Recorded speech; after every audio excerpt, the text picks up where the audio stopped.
cabin, which he'd used sparingly with a sponge, treating it like a precious jewel. Rain was his nemesis. The moment a storm cloud appeared on the horizon, Finn would retreat to his cabin, leaving his first mate, a grizzled old sea dog named Silas, in charge. The crew just chuckled. Captain doesn't like a drizzle, they'd joke. They saw a quirky, eccentric leader.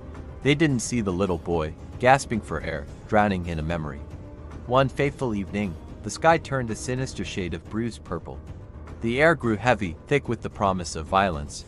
It wasn't just a squall. It was a tempest, a raging beast of a storm that descended upon the sea serpent without mercy. The wind shrieked through the rigging like a banshee, and the waves, once gentle swells, rose into monstrous, liquid mountains. They crashed over the deck, sweeping away barrels and coiling ropes like they were children's toys. The ship groaned and creaked, its timbers screaming in protest as it was tossed about on the furious ocean. The crew, hardened sailors all, were thrown into a state of pure panic. Men slipped on the slick deck, their shouts swallowed by the roar of the storm. The mainmast splintered with a deafening crack, and the sails, ripped to shreds, flapped like the tattered wings of a dying bird. Chaos reigned. Down in his cabin, Captain Finn was frozen. He could feel every lurch, every violent shudder of the ship, as if it were his own body being torn apart. The sound of the waves crashing against the hull was the roar of the monster from his childhood. His heart hammered against his ribs, a frantic drumbeat of pure terror. He could hear the desperate cries of his men, a symphony of fear that pierced through the storm's fury. He saw their faces in his mind, men who had followed him, trusted him, believed in him, and in that moment, something shifted. The fear was still there, a cold, heavy stone in his gut. But another feeling rose to meet it: responsibility.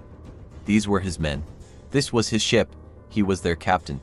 He couldn't let his personal demon destroy them all. He had to choose: drown in his fear, or fight for their lives. With a deep, shuddering breath, Finn burst out of his cabin and onto the chaotic deck. Water immediately soaked him to the bone, the cold shock sending a jolt of pure panic through him. For a second, he faltered, the old terror threatening to drag him down. But then he saw Silas, his first mate, struggling to keep a hold of the helm as a massive wave threatened to sweep him overboard. The sight of his friend in peril snapped him out of his trance.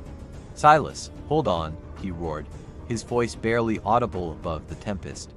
He scrambled across the tilting deck, his boots slipping, his body screaming in protest with every cold splash.